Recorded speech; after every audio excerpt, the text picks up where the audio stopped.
Oke, baik semuanya. Assalamualaikum warahmatullahi wabarakatuh. Selamat pagi semuanya. Nah, pada pertemuan ini, kita akan membahas tentang bagaimana uji teknik analisis data. Nah, di mana ini adalah bagian terakhir dari teman-teman melakukan penelitian. Nah, jadi tujuan teman-teman penelitian bukan nanti bisa digunakan sebagai tugas akhirnya, baik itu skripsi maupun membuat artikel gitu ya. Nah, setelah melalui serangkaian proses mulai dari membuat bab 1 latar belakang gitu ya, terus kemudian di bab 2-nya kajian pustaka, terus kemudian bab 3 metodologi penelitian termasuk populasi dan sampelnya. Nah, maka di bagian keempat yaitu pembahasan. Nah, mau nggak mau kita memang harus menginformasikan kepada pembaca apa nih hasil penelitian saya. Nah,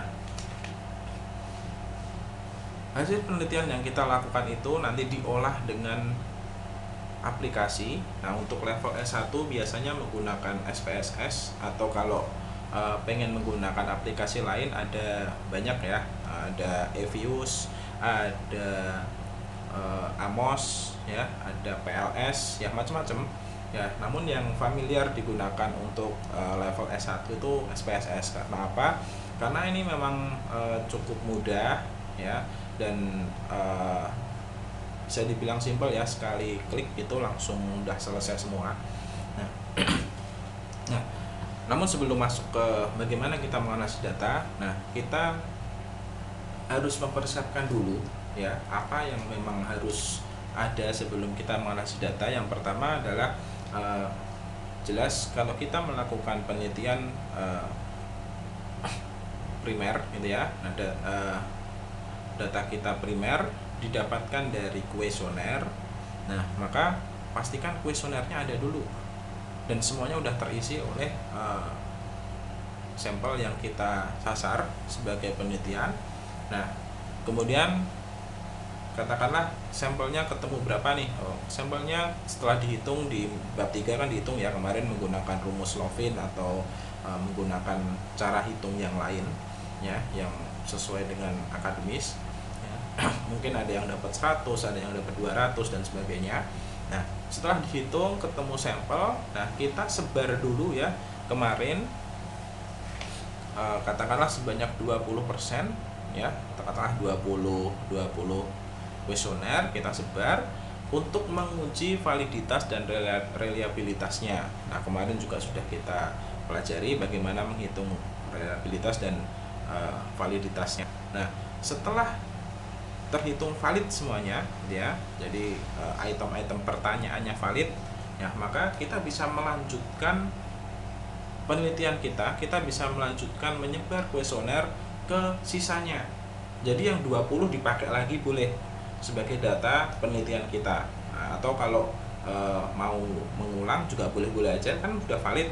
Nah, jadi katakanlah sampel kita 100 nih. Nah, kita menyebarkan lagi sebanyak 100 atau sisanya kan berarti 80. Nah, itu bebas. Nah, nah itu nanti yang akan kita olah di sini. Nah, itu yang akan kita analisis nanti datanya. Nah, oleh karenanya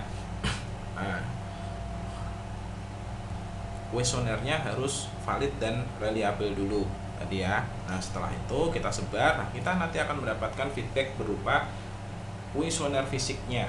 Nah, setelah itu nanti akan kita rekap dulu. Nah, namun sebelum masuk ke situ kita pelajari dulu ya. Nah, mengapa kita di sini ya akan memakai SPSS itu? Nah, karena penelitian yang akan kita lakukan itu adalah penelitian yang menggunakan metode regresi linier. Nah, baik itu linier tunggal maupun linier berganda. Nah, namun karena tujuan dari sebuah skripsi itu ya, memastikan mahasiswa menguasai berbagai macam teori yang sudah dipelajari di perkuliahan, maka kita untuk skripsi ya, kemarin sudah ya diinfokan juga bahwa jumlah variabel X-nya ya itu tidak boleh kurang dari 2 ya. Ya misalkan paling aman 3 lah ya. Jadi X1, X2, X3 terhadap Y. Nah, kalau misalkan nanti mau ditambahkan misalkan ada X4 ya. Kemarin kan saya contohkan misalkan saya pengen meneliti tentang disiplin kerja karyawan di sebuah perusahaan gitu kan. Nah, faktor-faktor apa nih yang sekiranya mempengaruhi disiplin karyawan? Oh, misalkan regulasi atau peraturan perusahaan, berarti itu akan jadi X1-nya. X2-nya gaji dan tunjangan misalkan. Terus kemudian X3-nya adalah kepemimpinan dari atasannya. Nah, jadi kalau ya biasanya kalau pimpinannya keras gitu ya, nah, maka karyawannya akan disiplin, kalau enggak tidak gitu misalkan. Itu akan jadi X3-nya. Nah, misalkan 3 cukup nih untuk penelitian kita ya, kita akan pakai itu. Nah, misalkan kita mau menghadirkan X keempat, nah asalkan akademis boleh nih. Nah, misalkan apa lagi nih yang akan yang kira-kira akan mempengaruhi disiplin karyawan? Oh, ternyata fasilitas penunjang misalkan, nah, atau misalkan fasilitas kantor. Nah, jadi karyawan yang dengan fasilitas mumpuni, nah dia akan disiplin lebih banyak. Nah, misalkan udah ketemu untuk X1, X2, X3, Y-nya tadi adalah disiplin karyawan. Nah, maka itu nanti akan kita hitung menggunakan regresi linear. Nah, di mata kuliah statistik 1 biasanya ya, nah itu kita menghitung, kita diajarin menghitung regresi linear pakai rumus. Nah, namun dengan aplikasi SPSS ini ya, kita tinggal memasukkan datanya aja. Nah, nanti analisanya akan keluar semua. Kita tinggal melakukan bikin kesimpulan dari data tersebut. Nah, bikin kesimpulannya pun sekarang juga sudah ini teman-teman nggak usah baca lagi. Kalau dulu kan begitu data keluar kita harus bandingin nih. Oh, kalau sampelnya 100 ya, terus kita akan mencari di T-tabel. Nah, T-tabelnya diurutin tuh. Oh, ketemunya signifikansinya harus di bawah 0,05 misalkan. Nah, itu kita manual nyari di tabel. Nah, tapi sekarang sudah banyak AI yang bisa membantu, katakanlah ChatGPT gitu ya. Kita masukkan aja hasil dari SPSS itu ke GPT. Nah, nanti akan terbaca sendiri. Oh, ternyata yang berpengaruh paling besar terhadap disiplin karyawan tadi ternyata adalah peraturan perusahaan dibanding gaji. Jadi dinaikkan gajinya pun disiplin nggak akan ngaruh di situ atau bagaimana. Nah, nanti akan muncul analisa dari AI yang akan kita pakai. Nah, namun itu bagi mahasiswa itu jangan di copy paste langsung ya, dibaca terus kemudian diterjemahkan menggunakan bahasa kita sendiri. Karena apa? Karena sekarang sudah ada aplikasi yang bisa mendetek AI. Nah, jadi skripsi itu gitu ya, skripsi maupun artikel nih ya, yang akan jadi tugas akhirnya teman-teman. Nah, dulu itu cuman dicek similarity-nya. Nah, jadi kesamaan. Jadi kalau misalkan ada nih mahasiswa yang males gitu ya, bikin skripsi copy paste yang sudah ada di internet. Nah, itu nanti akan dicek di aplikasi ya, salah satu aplikasinya namanya Turnitin gitu ya, dicek. Nah, nanti kalau muncul kesamaan, jadi kata-kata kalimat ini, teks ini dan sebagainya gitu ya, dicek seluruh dokumen utuh gitu ya. Nah, misalkan nanti ada di atas 20%, nah itu pasti akan ditolak. Nah, akan dianggap melakukan plagiarisme. Nah, di apa ya, kalau bahasanya kita melanggar hak ciptanya orang. Sudah ada yang mengetik persis seperti itu. Nah, maka tingkat plagiarismenya itu harus di bawah 20. Nah, kan memang mungkin ada kalimat-kalimat yang tidak mungkin diubah gitu kan. Nah, jadi makanya dikasih toleransi biasanya sekitar 20%. Nah, tapi kalau di atas 20%, nah itu akan dihitung sebagai plagiarisme. Nah, teman-teman akan dianggap mencontek atau mencontoh dari pekerjaan orang lain. Nah, dan itu tidak diperkenankan dan mungkin membuat teman-teman tidak lulus. Atau bahkan kalau sudah lulus terus kemudian ada orang yang melakukan klaim, misalkan teman-teman bikin skripsi judulnya udah beda tapi isinya sama. Nah, katakanlah nyontoh dari Universitas Semarang misalkan gitu ya. Nah, yang merasa punya, nah, dia komplain, loh ini ada mahasiswa skripsinya ini dia bikin sama persis dengan punya saya, pelek sama saya, gitu kan. Nah padahal mahasiswa udah lulus tuh. Nah maka si pelapor ini dia bisa menggugat untuk membatalkan gelar sarjananya dia. Nah maka di sini akan teman-teman harus berhati-hati.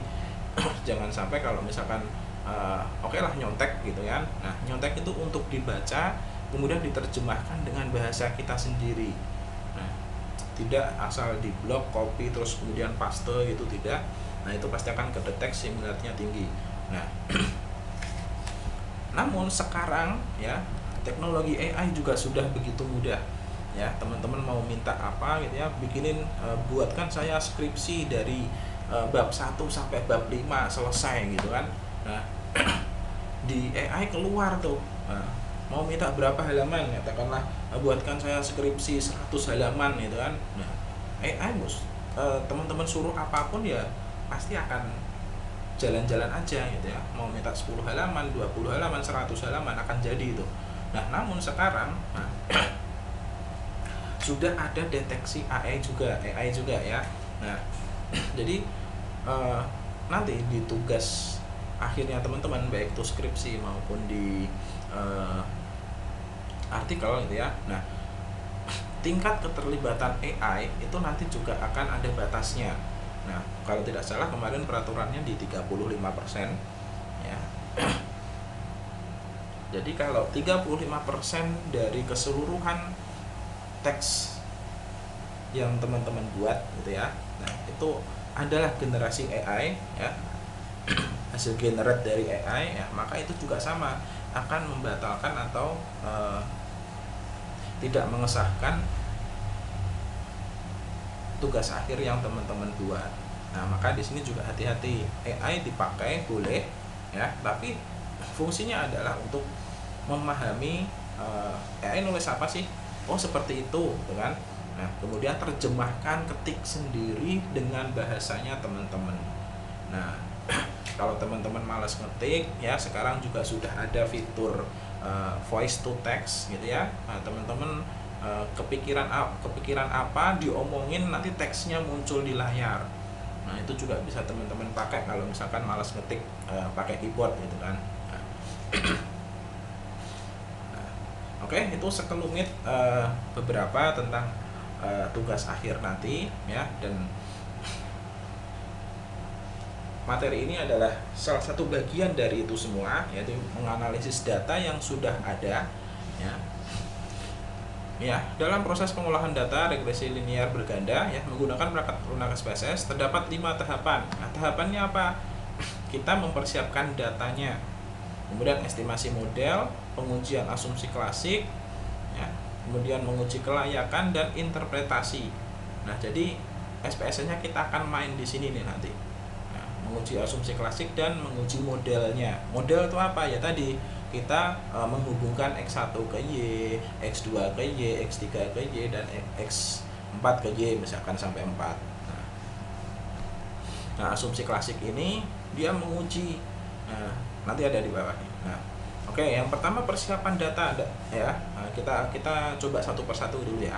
Persiapan data apa sih yang kita butuhkan gitu kan. Nah, pertama adalah data hasil dari kuesioner. Nah ini coba saya bukakan contoh kuesioner yang saya pakai di S1 dulu gitu ya. Nah, ini adalah skripsi saya ya teman-teman, kalau mau download di internet sudah ada ya, di download aja, dibaca-baca, dipelajari kayak gimana sih skripsi itu gitu kan. Nah, cari aja judul ini ya, karya Dian Imami, nanti ada di repositorinya UNES ya, teman-teman bisa download juga. Nah ini dulu penelitian saya di CM Jaya Motor, ya, itu dealer Honda yang ada di Kudus. Nggak tahu kalau di Pati ada apa enggak. Kalau ya ini kelasnya ya, kalau Yamaha ada Mataram Sakti gitu ya. Nah, tapi di Pati Honda saya nggak tahu apa. Nah ini dealer Honda. Nah saya meneliti tentang ini ya, brand equity ya, ekuitas merek. Nah, jadi seberapa kuat merek itu tertanam di benak si konsumen Kemudian nilai produknya ya di dalamnya ada kualitas, ada manfaat dan sebagainya ya. Jadi motor Honda itu dipersepsikan bagaimana sama konsumen secara produknya, dan customer experience atau pengalaman pelanggannya. Jadi setelah pakai gitu ya, setelah pakai, nah dia merasakan seperti apa, nyamankah, enakkah, cepatkah dan sebagainya. Nah, nah itulah nantinya yang akan mempengaruhi keputusan pembelian dia. Nah, jadi saya meneliti dia tuh beli Honda tuh karena apa sih? Apakah karena mereknya? Apakah karena memang produknya berkualitas? Apakah karena setelah dia beli dia merasa nyaman, merasa oke, merasa pokoknya dia punya pengalaman yang berkesan terhadap motor Honda gitu kan. Nah, maka ini pembukanya ya. Nah, ini kuesionernya. Nah, kuesionernya akan seperti ini. Nanti akan ada identitas responden ya, nama, alamat, jenis kelamin, umur dan sebagainya. Nah, plat nomor kendaraan hanya untuk memastikan bahwa itu motor beneran gitu ya, dari Kudus, karena sampel saya yang ada di bab 3 gitu ya. Nah, kalau teman-teman download skripsi saya di bab 3 itu harus pelanggan dari Kudus. Nah, jadi nggak, motor luar kota nggak boleh. Nah, makanya saya pastikan dengan plat nomor kendaraan di sini. Jadi kalau kebetulan saya ketemu motor Honda di jalan gitu ya, sebenarnya saya bukan di jalan sih, ini saya di bengkel langsung ya, di bengkel CM Jaya Motor. Nah, di bengkel apa namanya, AS gitu ya. Nah, jadi kalau ada yang servis saya kasih kuesioner. Nah, namun saya harus memastikan bahwa yang servis di situ plat nomornya adalah plat nomor Kudus. Nah, jadi nggak boleh yang lain. Nah, kemudian ada pekerjaan, umur dan sebagainya. Nah, data ini nanti juga bisa dianalisis, bisa dilaporkan di skripsi. Buat apa? Buat banyak-banyakin jumlah halaman. Bayangin nih, nah, jenis kelamin laki-laki dan perempuan. Nah, nanti kan akan muncul tuh, oh laki-laki sekian persen, perempuan berapa persen, laki-laki sekian orang, perempuan sekian orang. Nah, itu bisa dilaporkan di skripsi, bisa bentuk bagan, bisa bentuk diagram, terus kemudian ada keterangannya. Lumayan tuh, dapat 1 halaman. Umur juga sama, pekerjaan juga sama. Nah, jadi biar skripsinya ya tebel aja gitu kan. Nah, kalau skripsi tebel kan kelihatan macem gitu. Nah, kemudian ada petunjuk pengisiannya ya, memberikan tanda centang ya, check mark. Milih SS untuk sangat setuju, S setuju, KS kurang setuju, atau netral gitu ya. Biasanya kalau netral biasanya kan nilainya 0 ya, jadi saya pakainya KS kurang setuju, kemudian TS tidak setuju, dan STS sangat tidak setuju. Nah, ini nanti diisi oleh pelanggan ya. Ada berapa pelanggan? Ada 94 kalau tidak salah, ingat di skripsi saya itu. Nah, jadi nanti satu orang dia akan mengisi, misalkan nih saya tadi meneliti tentang brand gitu kan. Nah, brand equity, jadi bagaimana dia mengingat Honda sebagai motornya, mengingat merek Honda itu sebagai motor gitu kan. Nah, makanya di sini sepeda motor Honda merupakan sepeda motor yang menjadi pilihan Anda berkendara gitu kan. Nah, jika dia sangat setuju maka dicentang di sini. Nanti skornya 5 ya kan.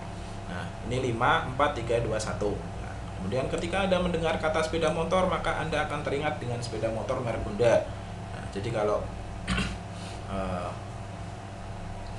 ada orang ngomong sepeda motor, nah, kita ingatnya Honda gitu ya. Nah, kalau sangat setuju maka akan dicentang di sini. Nah, kemudian kualitas Honda, ini Honda adalah merek motor yang paling terkenal. Nah, bener enggak? Sepeda motor merupakan sepeda. Nah, ini pendapat pribadinya orang-orang. Nah, setelah terisi gitu ya,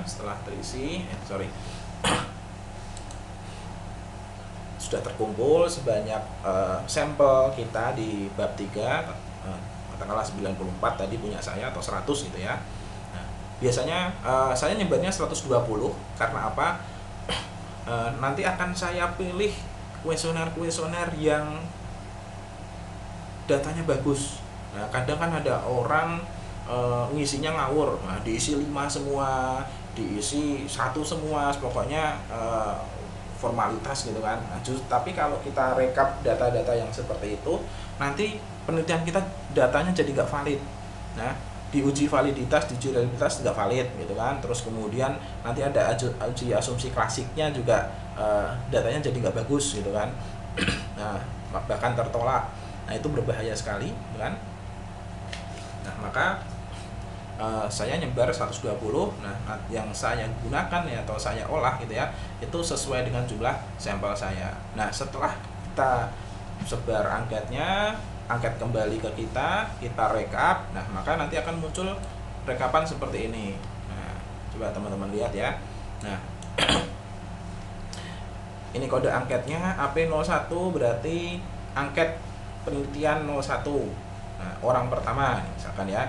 Nah, pertanyaan pertama dijawab oleh responden. Kita fokus di sini ya, fokus garis ini ya. Nah, pelanggan pertama dia menjawab sangat setuju, kemudian setuju gitu ya, setuju, kurang setuju, sangat setuju, dan sebagainya. Kita rekap semuanya sampai akhir. Nah, katakanlah di sini ada berapa? 97. Ya, 97 sampel penelitian saya. Nah, ya tadi ya, brand equity, product value, customer experience, dan keputusan pembelian sebagai Y-nya. Nah, kita rekap semuanya sesuai apa adanya aja. Nah, tidak perlu diowah-owah. Nah, karena skripsi itu tidak minta hasil yang bagus atau jelek. Nah, berpengaruh atau tidak. Nah, justru kalau menemukan tidak berpengaruh, katakanlah misalkan ternyata produk value tidak berpengaruh terhadap keputusan pembelian, pokoknya dia suka itu karena mereknya gitu kan. Nah, nanti juga akan ada kesimpulan seperti itu. Jadi tidak perlu dipaksakan, lo punya saya kok yang ini nih positif, yang ini kok negatif, enggak. Nah, itu adalah data. Nah, oke, setelah datanya kita rekap seperti ini gitu kan. Nah, maka kita bisa, ya ini yang kedua adalah estimasi model regresi ya, berarti kita memastikan X1, X2, X3 dan Y-nya itu mana gitu ya. Nah, itu akan jadi model regresi, nanti akan di bab 3 kan sudah kita gambarkan ya, kerangka pikirnya ya. Nah, maka kita akan masuk uji asumsi klasik. Nah, jadi setelah melakukan estimasi model ya, langkah satunya adalah melakukan uji asumsi klasik. Nah, uji ini sangat penting dilakukan untuk memastikan bahwa model regresi yang digunakan memenuhi syarat-syarat statistik agar hasilnya valid, reliable, dan dapat digunakan untuk menarik kesimpulan. Nah, uji asumsi klasik adalah serangkaian pengujian yang bertujuan untuk memastikan model regresi linear memenuhi asumsi dasar yang diperlukan dalam analisis regresi. Jadi asumsi klasik ini menjadi fondasi utama dalam regresi linear karena melibatkan prinsip statistik yang memungkinkan hasil bersifat optimal dan tidak bias. Jadi uji asumsi klasik ini sebelum kita menguji pengaruh X terhadap Y gitu ya. Nah, uji asumsi klasik ini memastikan bahwa model yang kita pasang itu benar. Nah, bukan hayalan kita semata. Nah, apa yang dilakukan uji asumsi klasik ya? Ini mengapa dilakukan? Memastikan validitas, menghindari kesalahan, dan memastikan interpretasi yang tepat. Nah, uji asumsi klasik kita lakukan 4 tahap. Yang pertama adalah normalitas, multikolinialitas, heterogeneisitas, dan autokorelasi. Nah, normalitas itu ya, saya zoom ya. Nah, apa yang diuji? Dia menguji apakah data residual selisih antara nilai observasi dan prediksi. Nah, mengapa penting? Ya, distribusi residual yang normal diperlukan untuk memastikan estimasi koefisien regresi bersifat Bayes linear unbiased estimator. Nah, jadi intinya data kita dianggap normal nggak sih sama aplikasi ya. Yang nggak normal itu bagaimana? Ya, itu biasanya satu orang diminta untuk mengisi beberapa kali ya. Misalkan kuesioner saya 100. Nah, saya males nih. Nah, saya cuma ketemu 10 orang. Setiap orang saya kasih 10 kuesioner. Nah, kalau diuji normalitas pasti nggak normal. Karena apa? Karena pemikiran orang itu harusnya beda-beda. Nah, tapi kalau angket kita satu orang kita kasih 10, nah bisa jadi pemikiran dia akan selalu sama. Nah, datanya akan tidak normal nanti di situ. Jadi normalitas adalah intinya menguji normal nggak sih data penelitian kamu gitu. Nah, kemudian uji multikolinialitas ini adalah menguji apakah terdapat hubungan linear yang kuat antara variabel independen. Variabel independen itu berarti X1, X2, X3, X4 ya. Nah, kenapa multikolinialitas diuji? Agar X1, X2, X3, X4 atau seterusnya gitu. Nah, itu tidak terjadi hubungan apa ya? Hubungan antar mereka gitu. Kita kan mau meneliti X terhadap Y, ya kan? Nah, maka jangan sampai X1 itu malah mempengaruhi X2, X2 mempengaruhi X1, X1 mempengaruhi X3, X1 mempengaruhi X4, dan sebaliknya. Nah, jadi tidak boleh ada hubungan, ya kalau bahasanya sinetron sekarang, hubungan terlarang gitu ya. Nah, jadi X1-nya malah mempengaruhi X2. Nah, jadi benar-benar kita uji dulu antar variabel independennya, antara X tadi, X1, X2, X3 itu tidak boleh ada hubungan. Nah, tidak boleh jangan-jangan X1 mempengaruhi X2 ya.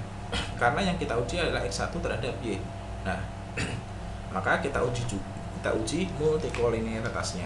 Kemudian heteroskedasitas menguji apakah varian dari residual konstan di seluruh nilai variabel itu independen. Nah, jika heteroskedasitas terjadi, hasil regresi dapat menjadi tidak efisien dan tidak valid.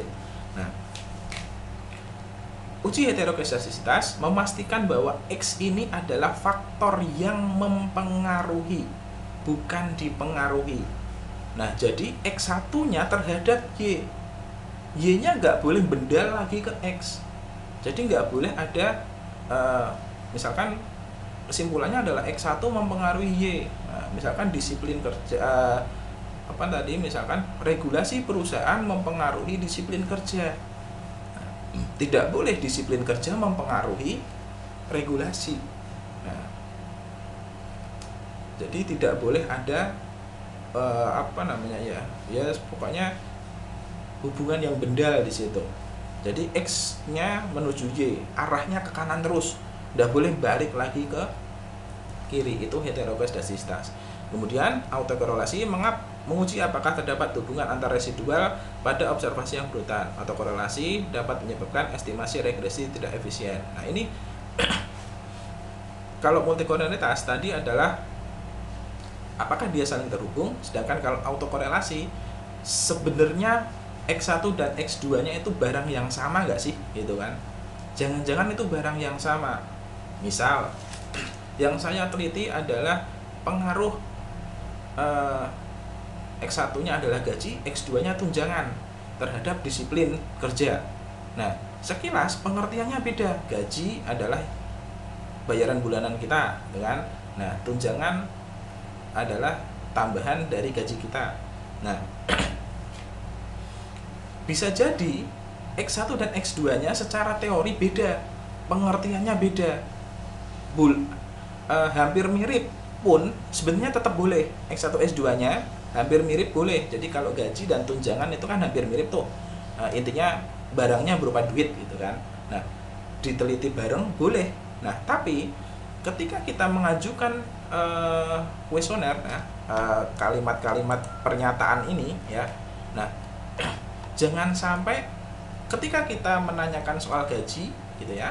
Nah, pertanyaannya atau pernyataannya itu mirip dengan tunjangan karena secara pengertian aja udah beda, hanya bentuknya aja yang sama. Nah, oleh karenanya diuji autokorelasi di situ. Nah, jadi bukan masalah X1 X2-nya sama atau enggak gitu ya. Nah, tapi cara mengukurnya ya, apakah dia terdapat autokorelasi di situ. Nah, jangan-jangan mereka tuh sama, jangan-jangan mereka itu sesuatu yang berhubungan sendiri. Ya. Kalau berhubungan ya harusnya disatukan.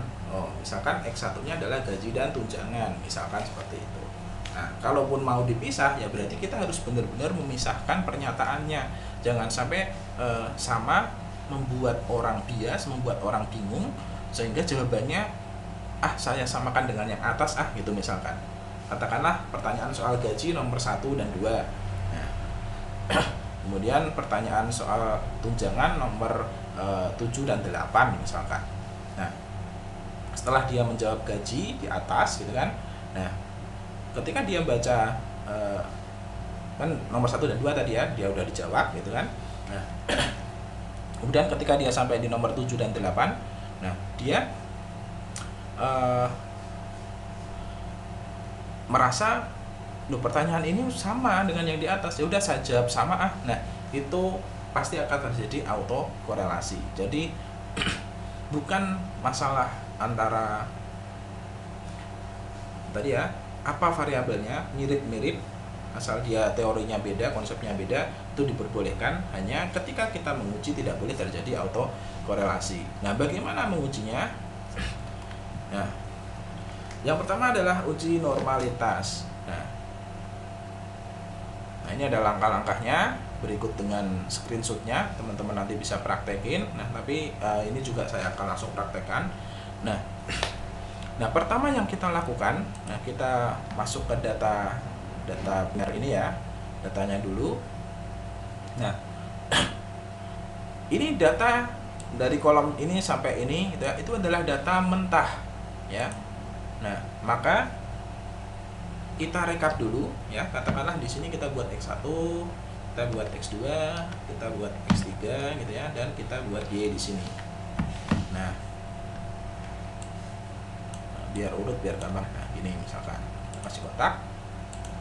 Nah, X1 itu kita menotal ya, kita total pakai ini ya, auto sum biasanya ya, di Excel sudah ada. Jadi satu aplikasi yang teman-teman harus pakai, yang pertama adalah Excel ya, untuk merekap datanya dan menjumlahkan ya, X1 dijumlahkan yang X1 doang.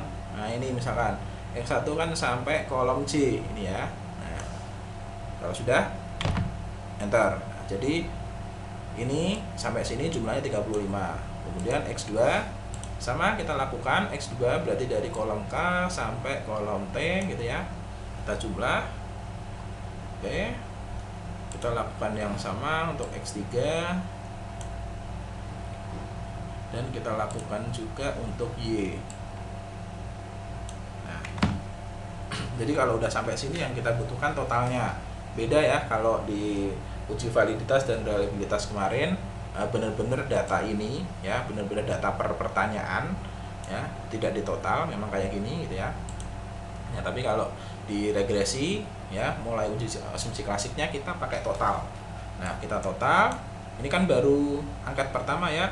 Nah, kita tarik aja, nanti akan ngisi otomatis sampai di angket paling bawah. Nah, kita udah dapat datanya. Jika udah ya, oke, kita pelajari satu persatu. Ini langkahnya ya, analisis, deskriptif, explore dan lain sebagainya.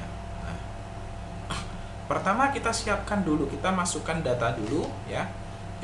Teman-teman bisa install dan pakai aplikasi SPSS ya, versinya bebas, nggak perlu paling baru ya. Dulu saya skripsian itu pakai SPSS 22 ya, sekarang itu sudah versi 29 atau malah 30 sudah. Nah, ini yang saya pakai ini versi 27 ya. Ya, ini versi 27 yang sekarang lagi saya pakai. Oke, kita ikuti satu persatu menuju ke variable view. Nah, di sini nih, ini ada data view, di sini ada variable view. Nah, jika sudah ya, apa yang dilakukan ya? Kita pakai seperti ini, berjajaran gitu ya, biar kelihatan. Masih kelihatan ya. Nah, kemudian isi semua variabel kamu di kolom name. Nah, ini kolom name ini ya. Variabel saya ada berapa tadi ya? Ada 4. Yang pertama adalah brand equity. Nah, misalkan brand equity. Nah, untuk memudahkan, misalkan saya tambah X1 di sini. Namanya juga nggak perlu panjang-panjang karena yang penting kita paham aja bahwa itu adalah X1. Misalkan brand equity, kita tulis konsonannya aja. sama huruf terdepannya. Bentar, nggak boleh ada karakter spesial. Tadi ada tanda kurung ya, itu nggak, sama spasi itu nggak boleh. Jadi langsung aja dan equity gitu ya, equity X1 misalkan. Nah, boleh kan. Nah, kemudian product value X2, kemudian X3 saya tadi customer experience. Nah, itu X3 nya. Kemudian Y nya adalah keputusan pembelian, kita kasih simbol Y. Nah, kemudian karena kita pakai skala Likert ya, tadi sangat setuju, tidak setuju kan, itu nilainya nggak ada komanya ya, 5, 4, 3, 2, 1, maka desimalnya dihilangin ya, dijadikan 0 semua, bisa diketik manual, bisa pakai tanda panah ini. Nah, jika sudah ya, nah maka kembali ke data view. Nah, kolomnya udah berubah sesuai yang kita tulis di variabel view ini. Nah, di sini ada nih brand equity, product value, customer experience, dan keputusan pembelian. Nah, kemudian kita balik lagi ke Excel tadi ini ya. Nah, data yang udah kita tulis di sini ya, tanpa judulnya ya, tanpa X1 X2-nya. Nah, berarti ada 97 baris. Itu kita copy biasa, kita copy ya. Kemudian tinggal dipaste saja di sini. Nah, pastenya ya, paste. Nah, dari 97 data. Nah,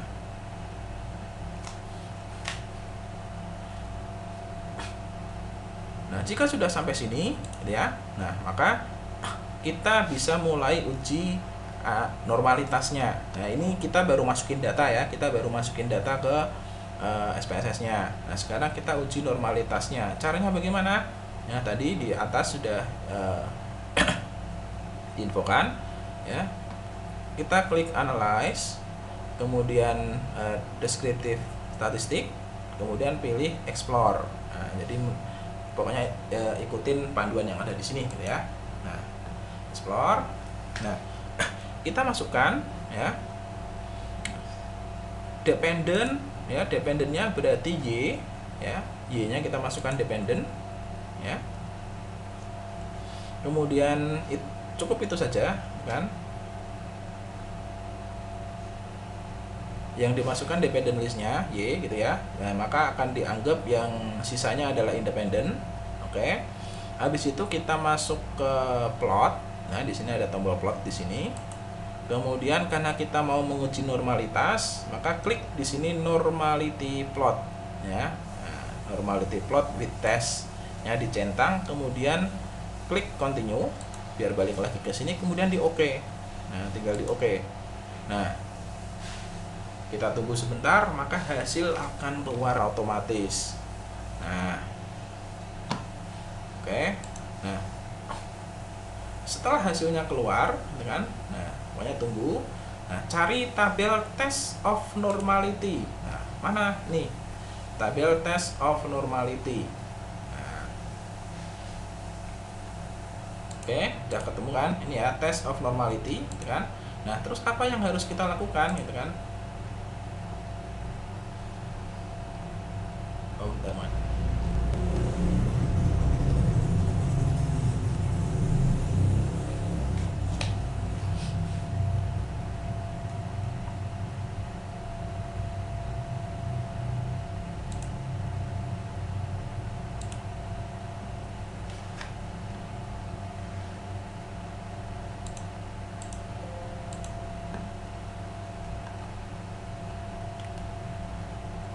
Nah, oke.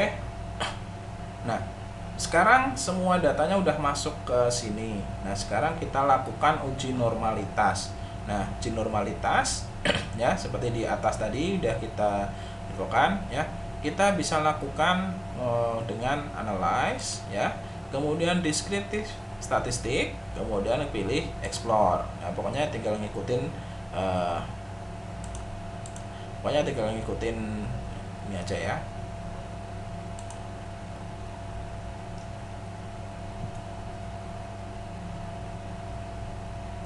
Nah, oke,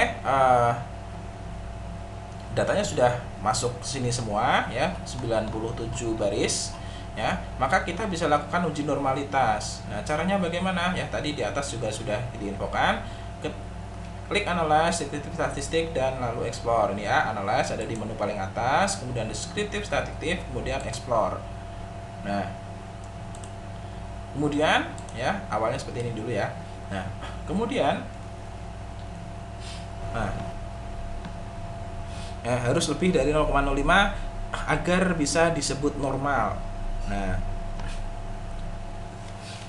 Nah, di sini kita bisa ambil kesimpulan bahwa X1 ya 0,05 itu dia lebih kecil dari 0,05 ya.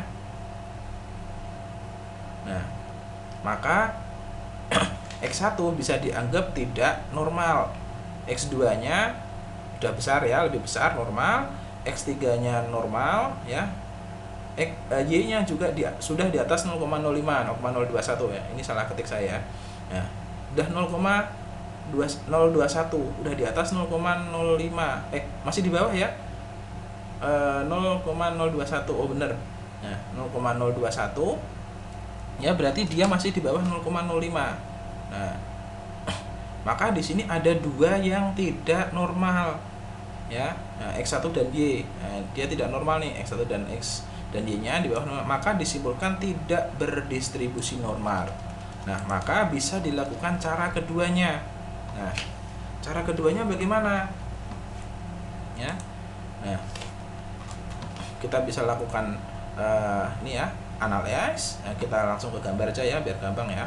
Nah, kita lakukan analyze, kemudian pilih regression, kemudian pilih linear.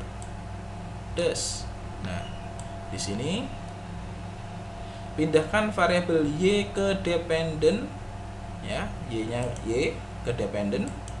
Kemudian variabel sisanya atau variabel X-nya ya, kita pilih semuanya. Masukkan ke independent. Nah, kemudian klik save. Nah, pada kolom residual centang unstandarized. Nah, cari bukan yang predicted value ya, tapi yang residual yang di sini. Nah, berarti yang kita centang yang ini, unstandarized. Nah, setelah itu klik continue. Kemudian klik OK. Ya. Nah, bagaimana kita membaca hasilnya? Nah, kita lihat di sini. Nah, kita lihat di muncul kolom baru namanya res1.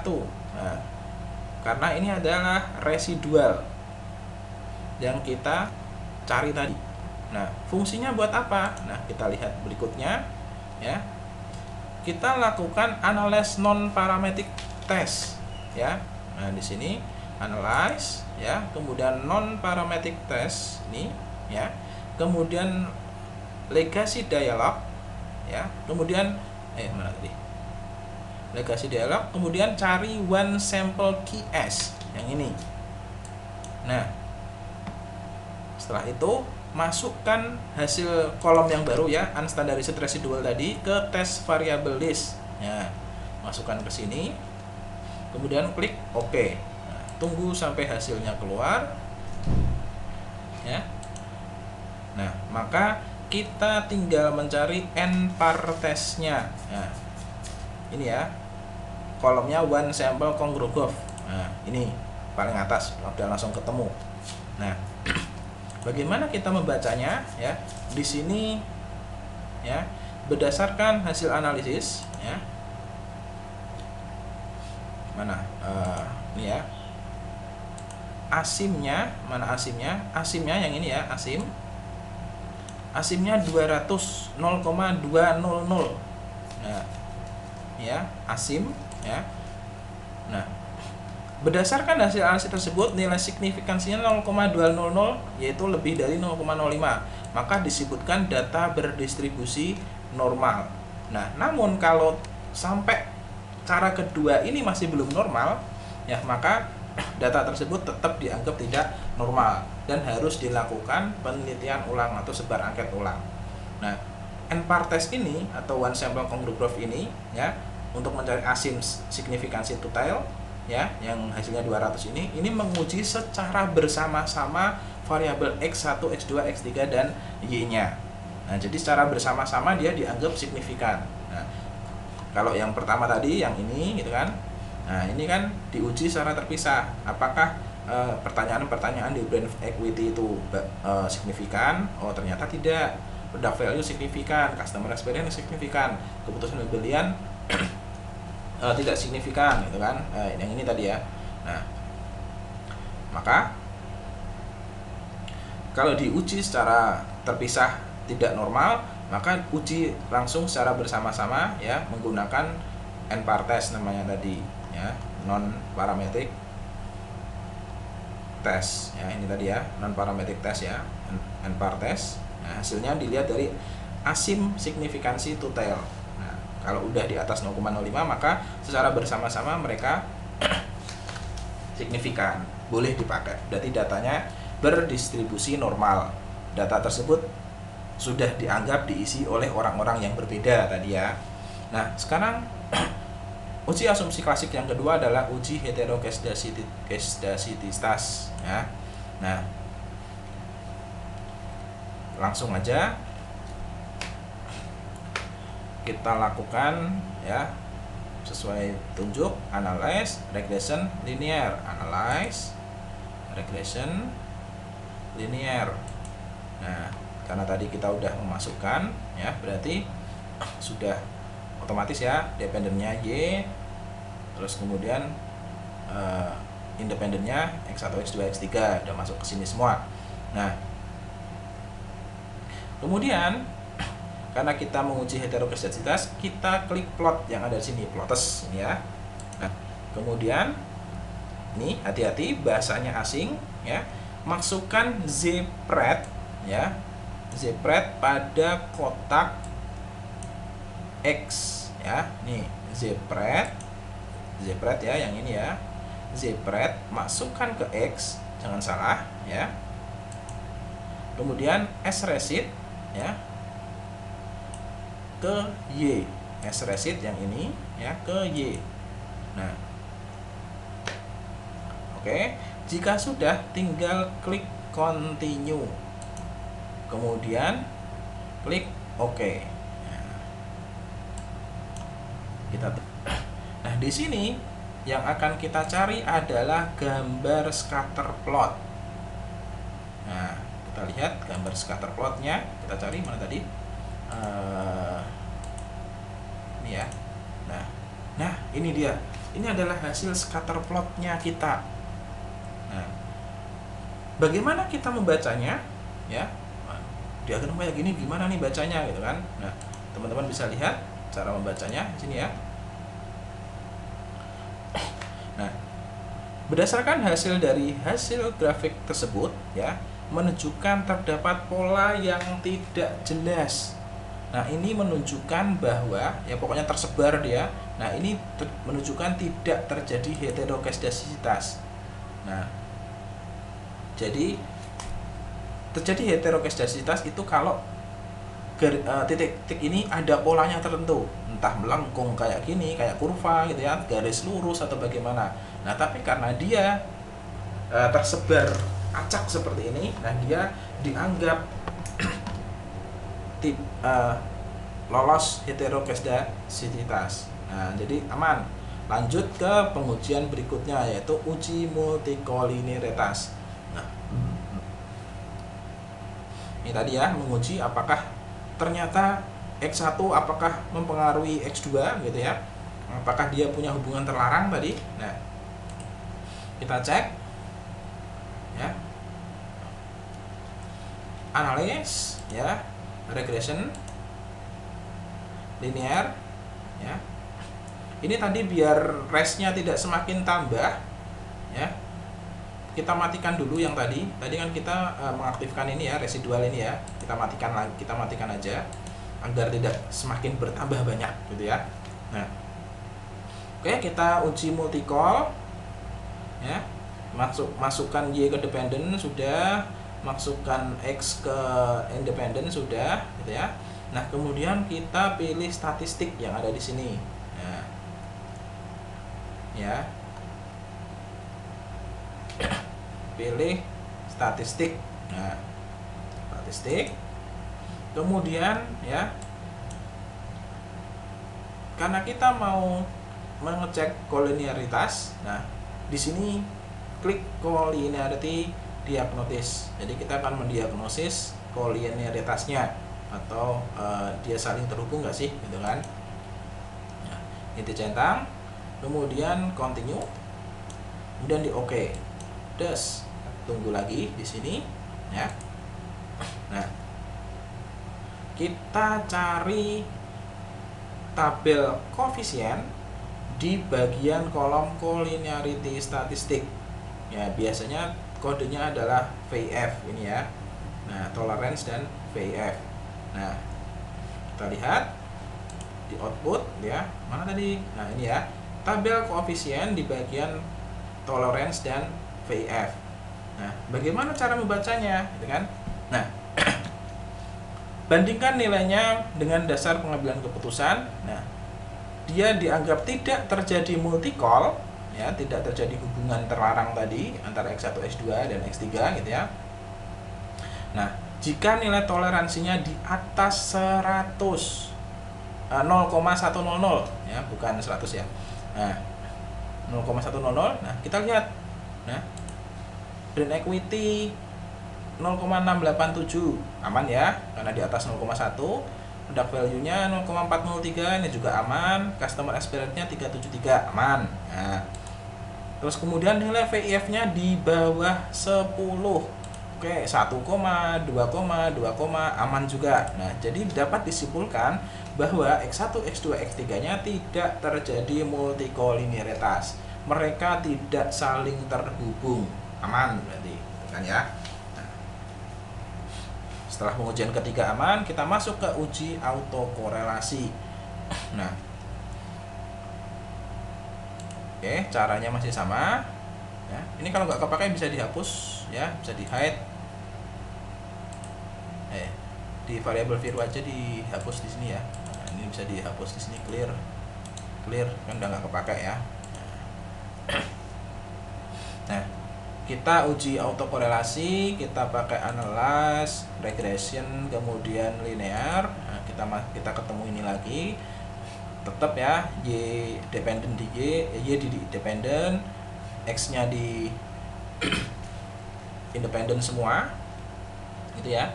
Nah, uji autokorelasi kita centang Durbin Watson yang ada di sini. Nah, ini nih, Durbin Watson. Dicentang, continue, kemudian di OK. Kita tunggu hasilnya, kita cari model sumari. Nah, ini udah langsung ketahuan nih di tabel kedua nih, model sumari, dan kita lihat Durbin Watson-nya.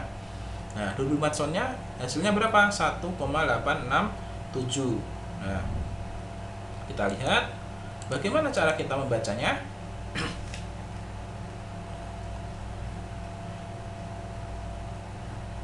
Ya, 1867 ya. Nah, bandingkan nilainya dengan dasar pengambilan keputusan. Jika Durbin Watson-nya di atas 1,5, nih ya, teman-teman baca di sini, di atas 1,5 dan di bawah 2,5, maka dia dianggap tidak ada autokorelasi, berarti aman ya. Nah, ini kan di atas 1,5 dan di bawah 2,5 ya. Nah, maka disimpulkan tidak terjadi autokorelasi, berarti aman. Sudah saatnya kita menguji model kita. Nah, jadi 4 uji asumsi klasiknya udah lolos, bahasanya gitu.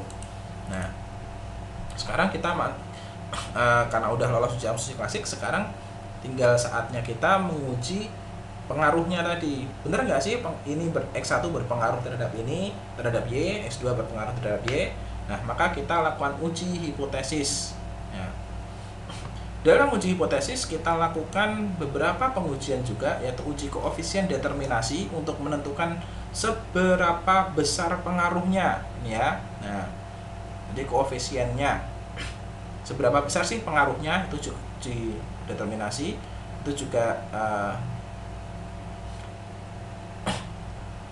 bersamaan dengan uji regresinya, ya. Nah, ini uji regresi.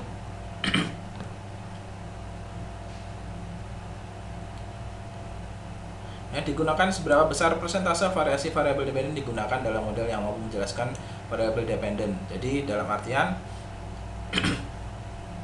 ketiga variabel ini seberapa besar sih pengaruhnya terhadap keputusan pembelian dibanding dengan variabel-variabel yang mungkin tidak kita sebutkan di penelitian kita. Nah,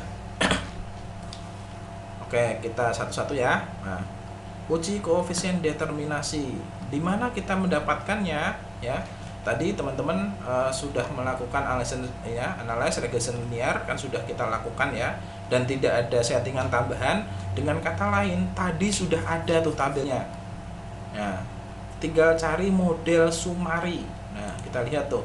Nah, di model Sumari kan tadi kita pakai pas uji autokorelasi, ya, Durbin-Watson. Nah, kita cari, ya, nilai R square-nya. Nah, R square-nya mana? Ini R square-nya 400. 0,400. Nah, apa yang bisa kita simpulkan, gitu ya? Nah, berdasarkan hasil kesimpulan ini, ya, maka nilainya adalah 40%, sedangkan 60% dijelaskan variabel lain di luar model. Dengan kata lain, kita kan punya 3 variabel nih tadi. Variabelnya apa? Brand equity, product value, dan customer experience. Nah, itu hanya mewakili 40% dari apa-apa yang mempengaruhi keputusan pembelian.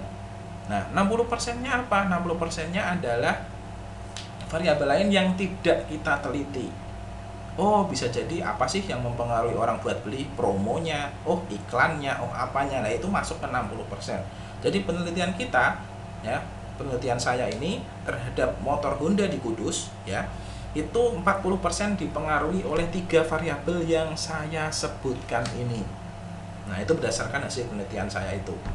Nah, 60%-nya variabel lain.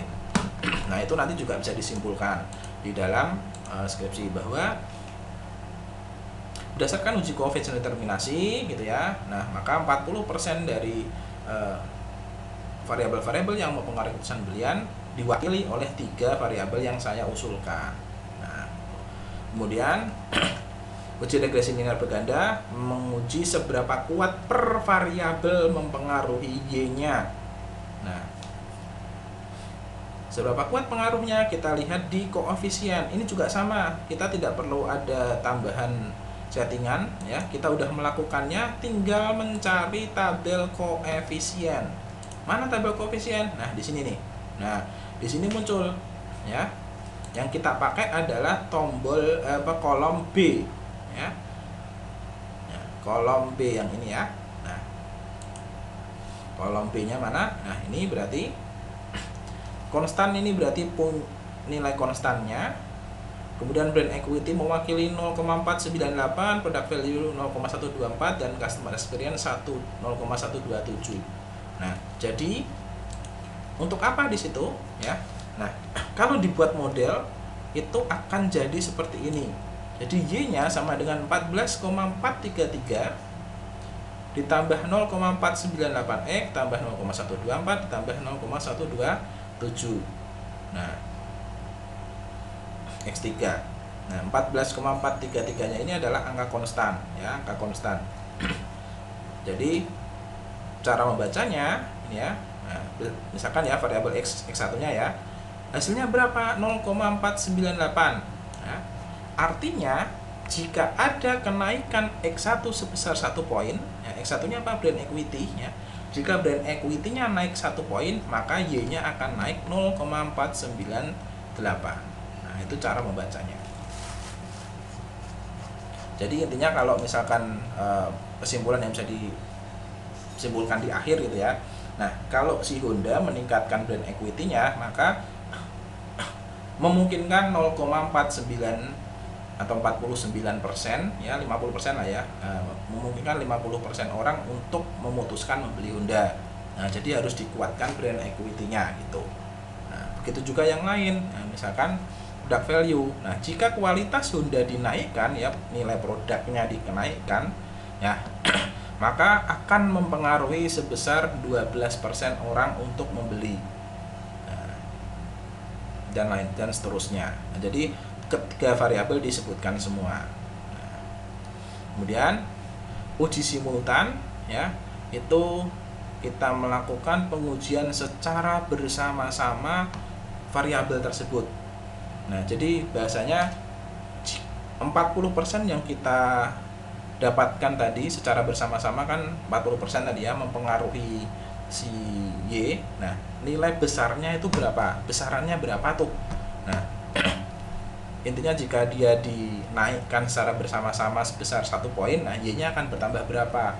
Nah, uji F juga sudah kita lakukan ya, melalui regresi linear tadi, analyze, regression, dan linear.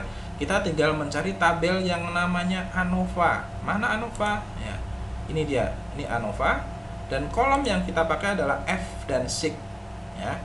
Nah, pertama ya, berdasarkan hasil tabel analisis tersebut, F hitungnya berapa? 20,644. Nah, artinya apa? Gitu kan? Itu lebih besar dari F tabel. F tabel didapat dari mana? Nah, teman-teman ada ya selembar itu F tabel, seperti teman-teman kalau pas zaman sekolah itu mungkin ketemu sama tabel periodik kimia gitu ya. Nah, itu kan teman-teman menemukan kaki-kaki si apa namanya elemen itu ya, nah, yang cocok berapa gitu kan. Nah, F tabel juga sama. Nah, tapi sekarang nggak perlu dicari ya, tanya AI sudah bisa. Nah, ini saya misalkan ya, saya tanya seperti ini, sampel penelitian saya ada 97 orang, nah, berapa F tabelnya? Nah, udah tanya di AI seperti ini udah ketemu jawabannya. Nah,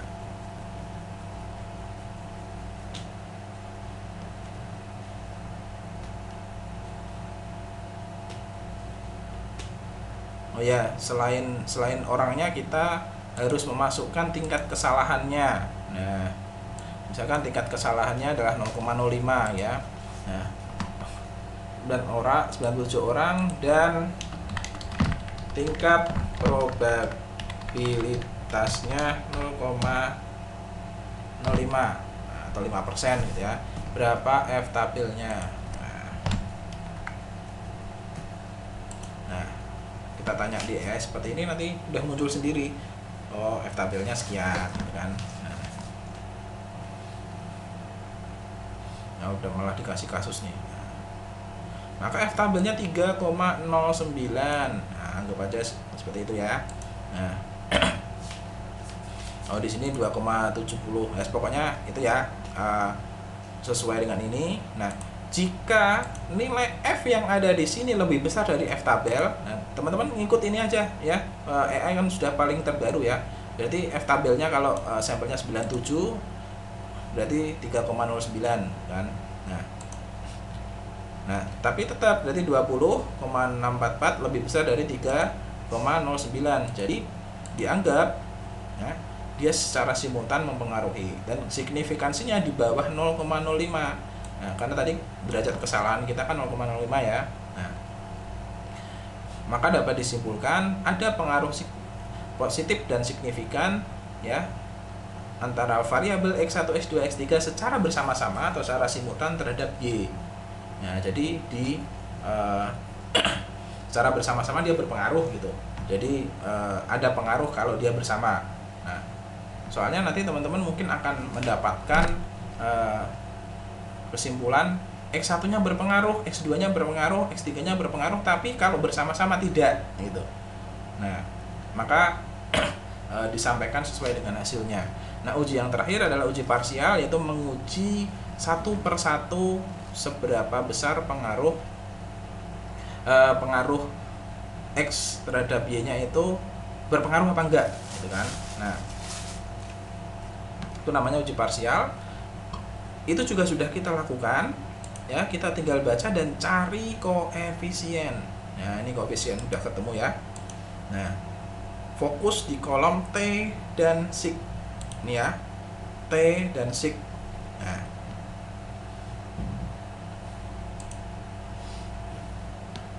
teman-teman bisa lihat di sini ya, bahwa brand equity ya, ntar biar kanan kiri gimana nih. Nah, ini ya, T dan sig ya. Mana koefisien? Nah, saya kecilkan dulu, nggak bisa. Oh, bisa. Nah, berdasarkan hasil analisis ya, T hitungnya adalah 4968. Ini juga sama, teman-teman. Kalau cari T hitung, kalau mau pakai tabel jadul ada. Nah, kalau mau tanya AE juga bisa ya, dengan sampel 97 dan probabilitasnya 0,05 ya. Berapa T hitungnya? Nah, misalkan kita tanya AI seperti itu.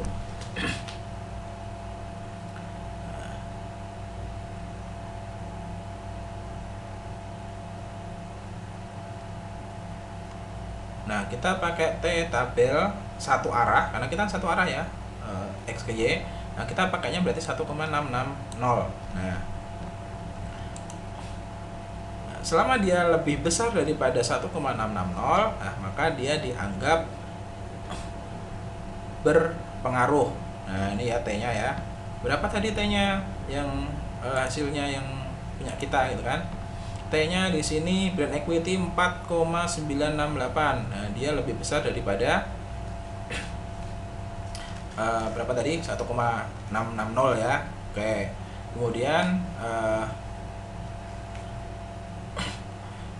yang product value ya, dia 0,921. Nah, dia kurang dari T tabelnya atau T hitungnya tadi. Nah, T hitungnya kurang dari T tabel. Nah, maka dia disimpulkan berpengaruh positif tapi tidak signifikan. Nah, signifikansinya kan ini ya.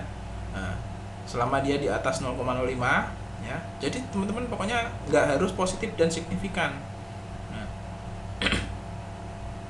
bisa positif tapi tidak signifikan, dalam arti dia berpengaruh ya, cuman pengaruhnya tuh kecil gitu, nggak signifikan. Naik dikit tuh dia naik besar pun di Y-nya nggak ngaruh banyak gitu. Nah, itu tidak signifikan namanya. Nah, itu disampaikan apa adanya. Nah, ini contohnya misalkan ya yang H2 apa namanya di product value ya, T hitungnya kurang dari T tabel ya, 0,921 kan dia kurang ya dari T tabelnya 1,660. Nah, ini saya pakai 1,984. Ini kalau nggak salah probability-nya saya buat 75 atau berapa gitu. Nah, pokoknya dia masih kurang dari T tabel ya. Signifikansinya 0,359 ini ya. Dia lebih besar dari 0,05. Nah, maka dapat disimpulkan dia berpengaruh positif ya, namun tidak signifikan ya, terhadap keputusan pembelian. Begitu juga seterusnya. Nah, teman-teman tinggal menyimpulkan sesuai dengan hasil yang muncul di tabel. Nah, misalkan nih teman-teman bingung bacanya seperti apa gitu ya. Nah, teman-teman copy tabel ini ya. Pertama di copy dulu di Word aja biar rapi gitu kan. Di copy di Word biar rapi. Setelah itu di copy ulang, paste aja di GPT gitu ya. Nah, kemudian teman-teman bisa tanya, nah, bacakan saya hasil uji parsial dan simultan dari hasil SPSS tersebut. Nah, enter. Nah, maka SPSS GPT pasti akan baca secara otomatis hasilnya seperti apa. Nah, nih Brand equity berpengaruh positif dan signifikan. Product value tidak berpengaruh signifikan. Customer experience tidak berpengaruh signifikan terhadap keputusan pembelian. Hasilnya tidak signifikan, tidak signifikan, tidak signifikan. Nah, secara simultan ya. Nah, maka uji simultan cenderung signifikan tetapi harus dibuktikan dengan tabel ANOVA. Nah, oh ya, tadi kalau uji simultan kan ANOVA ya. Nah, ya nanti nanya di GPT bisa. Nah, kalimat-kalimat seperti inilah yang nanti teman-teman harus kembangkan dengan bahasa teman-teman sendiri di skripsi. Nah, jadi ini jangan di copy paste, dijamin nanti pasti ketahuan kalau dibuat pakai AI. Nah, ini dibaca, nah teman-teman mengetik ulang sesuai dengan bahasanya teman-teman, diperpanjang biar banyak dan sebagainya. Nah, oke, sampai sini mungkin teman-teman ada yang ditanyakan, nanti bisa tanya langsung ke saya ya, bisa japri di WA saya atau langsung di grup ya. Intinya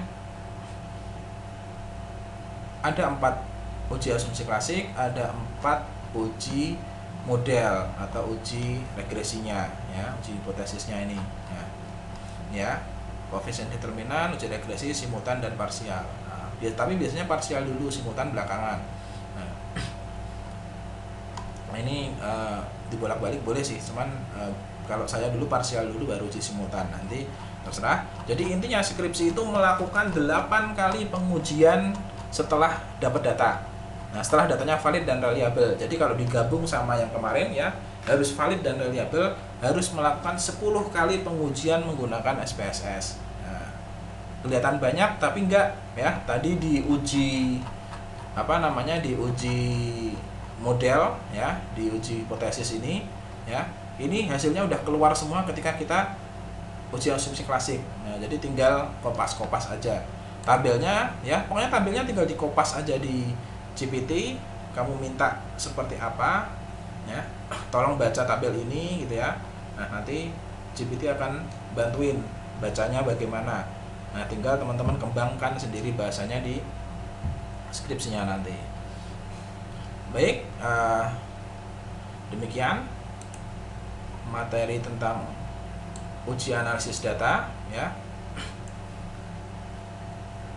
Sekian ya, videonya bisa diputar berkali-kali agar bisa dipraktekkan. Baik, terima kasih. Saya tutup. Wassalamualaikum warahmatullahi wabarakatuh.